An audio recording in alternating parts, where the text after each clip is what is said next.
When I was about 5, my grandfather died. I had to ask my mom to fill in the blanks, since I was so young. A few days after he passed, I remember being in the studio-type bedroom my mother and I shared. My bed was closest to the door, to the hallway, and my mom told me she was going to shower and I should go ahead and head to bed. Her bed was to my right, and at the foot of her bed was the door to the bathroom. I remember falling in and out of sleep because I'm a very light sleeper. It felt like 10 minutes when my mom came out of the shower and proceeded to hang her used towel on the rack, and I heard it drop, and my mom putting it back on the hook. Then the light thud of it hitting the floor again. She repeated the process, this time cursing under her breath. Then out of nowhere I hear her scream and say, "Dad!" in Filipino. And I finally woke up and sat up, just in time to see her run out into the hallway screaming for my Uncle Jeff, who's across the hall. I look up and see nothing but take off running. I honestly thought it was a dream until I was talking to my mom and she told me it really happened, and how it makes sense since he was just downstairs. Then it all flooded in. He was downstairs. It happened on the second day of his viewing, and I remembered wondering, as I walked up the stairs, so he's just going to be here in his casket all night? The second experience I had has haunted me. Maybe that's dramatic, but it's something I can't deny happened to me. But then it opens the door into a world that is much bigger than I ever wanted to begin to fathom. Around a year later, from the first incident, I remember getting really sick with flu-like symptoms. And when I say sick, I mean bedridden for over a month and a half. My mom dragged me around town seeing different doctors, all just saying to give me the standard flu medication that didn't do anything. After returning from another visit one day, my mom was talking to one of my grandmothers, who seemed to have an odd suspicion from the moment I began to get sick, said, "You need to take her to the witch doctor. Be done with all that feeding tube of medicine, it isn't helping her." So off we went. I remember being scared as we walked into a dark room and in the corner of this doctor's house. The only thing that gave us any lighting was the few candles from around the room. I was abruptly picked up and sat on a table, and him trying to give instructions to my mom. The doctor was this frail, slow-moving man that only had a pair of shorts on. He had to be in his late 70s. While I tries to seize up, I hear him tell my mom to take my shirt off, and with a dry hand towel next to me, wipe off the sweat from my torso. I watched him slothfully move around and set up a small table next to the one I was sitting on, and put a giant bowl on it, fill it with water, and put a few pieces of ice in it. He went on to put fistful-sized candle next to this bowl. He then grabs the now dirty hand towel and says, "In order for us to cure you of your illness, we first have to find out who cursed you." This threw me in a craze of thoughts because I honestly thought I was just sick. He then sprays the towel containing my sweat with some more unknown liquid and then over the bowl, wringing out the towel. When he took the candle next to him, he said, "Okay, so whatever cursed you, we will see the shape of them in here." He poured the wax into the bowl. It was a gnome. I don't remember anything else from that house, but found out years later that basically, it was a gnome that lived behind my aunt's giant speaker, and he got mad at me and cursed me because I sat on him while I was playing by there. We had to go to his area and apologize and make an offering. After being sick for almost 2 months, now, the very next day I was fine. Like it never happened. But it did. Most of everyone I know and care about knows I'm pagan. My mother and my stepdad are with me 100%, seeing I was one of her little girls. My ex was not being the best at the time I was with her, but a number of things went on with her around. I recall one time the two of us had been talking about what to do with her mother's wedding dress. It was old, and it was not something she or even I would have wanted to be in, to get married in. So she did say, I was thinking of giving it to the Goodwill or trashing it. It was a hot day, and I had a soda sitting there on the glass tabletop. The can moved on its own. The can moved on to its edge and rolled away from me. We both saw it. I looked at her, and her brother was there too. They both said at the same time that she was keeping it.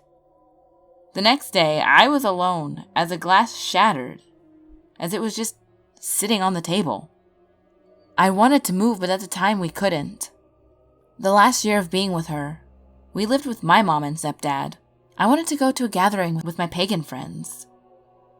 My ex did not like that I was pagan. More so due to her family making fun of me for it. She was pushing me at the time to just not go out. I was pissed, and so she told me that she wasn't going to take me. I ended up calling one of the girls that wanted to go the first time, and she lived close to me. This was the first time I talked to her on the phone. She didn't even know me. She told me that I had somebody in the room with me. I had been seeing a girl that I was seeing for overall my life. She was my friend as a child. At times, I was alone. I had been seeing her more and more as my ex was making my life harder and harder. But she told me all of this too. Things I never told others. I was in shock. I didn't know why she knew all of it. We did talk and go see the others. It was a bit of a shock that someone knew all of that. I know others can see and know things too, though. But I found out other things about the girl, her name and why she was there. It made me happy at the time, even if I didn't want to be there with my ex. A week later, a friend talked me into moving to Vancouver, Washington. I did. It did take about 2 or so years to drop the ex. But as for now, the only things I see around the place are me and my partner. There are things we don't mind, and the things around this town. There's a graveyard down the way. I have seen things around there, but I do not say much about it. Yes, I do see things, but I do not always say or let others know. I know most will say that I'm lying, or that I'm making it up to look cool, but I'm not. To this day, I'm a happy pagan. My partner is pagan too.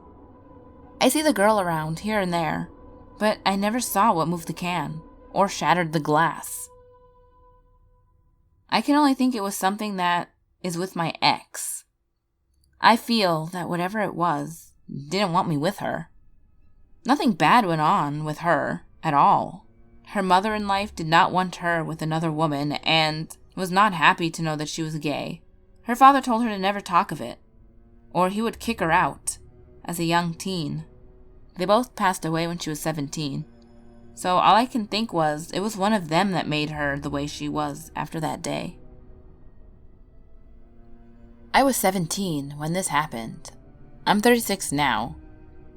This kid I went to school with was charged with murder. I don't remember his name, but I'll just call him John.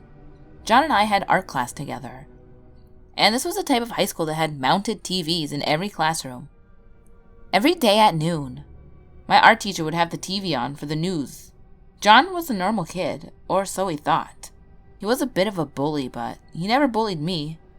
He did, in fact, break a classmate's arm. From what I heard, he pushed him down the floor with so much force that John managed to break the other kid's arm. John got suspended for several days or so, but he wouldn't be back at school. During his suspension, John killed his mom. I remember my day, starting just as a normal everyday humdrum school day. When I got into art class, my art teacher had to put on the 12 o'clock news. Right in the middle of the news broadcast, John's face popped up. The guy reporting the story said that John had killed his mom. The entire class was dead silent when this was being aired. Apparently, John killed his mom with the bar of a dumbbell. He left her body in her room and turned the AC on full blast. One of his friends must have discovered her body because he had some friends over for a party. I really don't know what his prison sentence was, or if his prison sentence was served and he's a free man, or if he's still in prison. Okay, so this story takes place in February of 2015. I was a senior in high school and needed to get my pictures taken, and my cousin takes awesome photos. So I asked her to come to my house sometime and take some.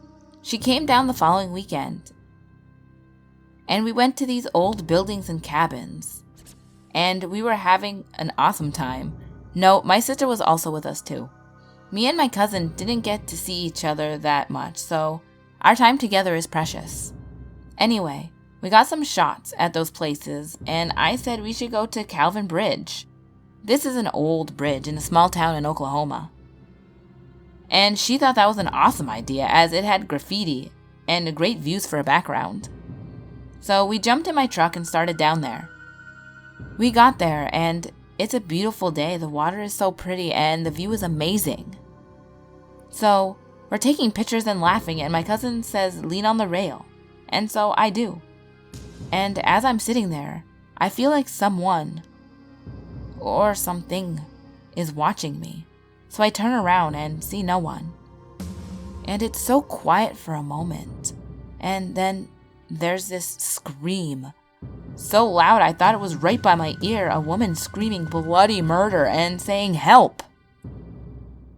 Me and my cousin freeze in fear. We try to look down the bank of the river but see no one. Then it happens again, but louder and closer. We both looked at each other and said, "Fuck this." And we three left. We looked back to see if we could see anybody, but there was nobody there. That was one of the scariest and creepiest things that's ever happened to me. Note, where we were when I was young, like 3, the main bridge collapsed and several people died. I don't know if it was a coincidence. To be closer to work, Sarah, my wife, my son, and I moved into an apartment on the south side of Chicago. We lived there for about 6 months when we started to notice weird things happening. We find items like keys, pens, and other things about that size in unusual places. Sometimes these items would be found under the bed, in the storage closet, or even on top of the stove. One night, the sound of a door closing woke me from my sleep. I woke my wife up and told her I heard someone. I got up and searched around the apartment, checking the doors and windows, fearing that we had an intruder. When I calmed down, I realized that no one was in our apartment, so I headed back to our room. Over the period of the next 9 months, this happened 2 more times. We could never find the source of the sound. About the same time the closing door sound started, Sarah and I started to notice weird shadows in the bedroom at night. The shadows were never seen in the same place, and they also never seemed to have any shape that we could recognize. My wife and I decided, although the shadows were creepy, we would just ignore it. After all, it didn't seem like it was doing anything. One time, I gathered my courage and tried to approach the shadow, hoping I could determine what was making it. As soon as I got out of our bed, the shadow vanished. It seemed like it knew I was coming towards it. Just thinking of it just makes my skin crawl. One night, several months after we first started seeing the shadow, I headed to our room. When I got there, I saw a human-sized shadow standing on Sarah's side of the bed. I thought maybe it was coming from the window, and then I realized the window was on the wrong side of the room that would create a shadow like that. I couldn't move. I just froze. Either it didn't realize I was in the room, or it didn't care. But the dark mass moved over my wife. I called out to Sarah to alert her to what was happening. She turned over and asked me what I wanted. I pointed at it and said, "Look above you." She turned to where I was pointing, and she gasps. At this time, the mass started to float higher, like it was trying to move away from her. With fear growing on her face, she uttered, "Do something!" I yelled at it and said, "I do not know what you are or who you are, but go away, leave us alone. And don't show yourself to us ever again. If you do anything else, I will bring in someone to remove you from our house." While I was declaring my intentions, the shadow moved away, passing through our closet door. We didn't see the shadow after that. Shaking, like scared children, my wife and I decided that, just in case, we would break our lease and move out of our apartment. To this day, I've only shared this story with one person. I've changed some facts, in the off chance someone in my family comes across this. To give you a little background, when I was young, I began living with some of my other family members while my mom and siblings moved out of state. I continued to live with them after my mom and siblings returned to our hometown after about a year. My older sister went through a Wicca phase when we were teenagers. By that, I mean she stole a book from the mall and decided to conjure spirits through a Ouija board with the help of her coven, our little sister and a neighborhood friend. When I would visit, they would invite me to the attic of their house, and my older sister, Kay, would cast a protection spell. They would proceed to call out to the other side. During one visit, while my mom was gone for the night, Kay became tired of just talking and decided to invoke a spirit. She cast her protection spell and, with the help of her coven, she allowed a spirit to enter her while she waited on the other side. My little sister and their friend began asking questions, and my sister was vague with her answers. I could tell she was faking it, and she started to act out in an attempt to convince me she was really possessed. At one point, she got a knife and started to chase us around the house, saying that she was going to bring us back with her. She miraculously regained control of her body the moment I grabbed a broom and whacked her across the head with it. She screamed, "Why the hell did you hit me?" Then followed quickly with a, What happened while I was gone?" My little sister and their friend told her about the spirit and its murderous plans for us. Kay got this shocked look on her face, but the look in her eyes told me that she was faking. Kay decided to use the board to close the connection by spelling out goodbye, and then proceeded to burn sweet grass to cleanse the room. I want to take a small side step to give some more background on me. My father was born with a special birthmark. Because of this, he was raised by his elders, learning the secrets of his people. My mother is a descendant from very powerful women, whom some would call witches. This lineage resulted in my siblings and I being very spiritually attuned. During the year we spent apart, I spent my summer at my grandparents' house in the middle of the woods. I explored and adventured, and found that I knew things that no one taught me.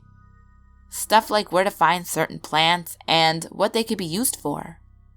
Things came to me instinctively. When I told my grandma, she said that the spirits were teaching me and that I needed to be careful because not every spirit meant me good.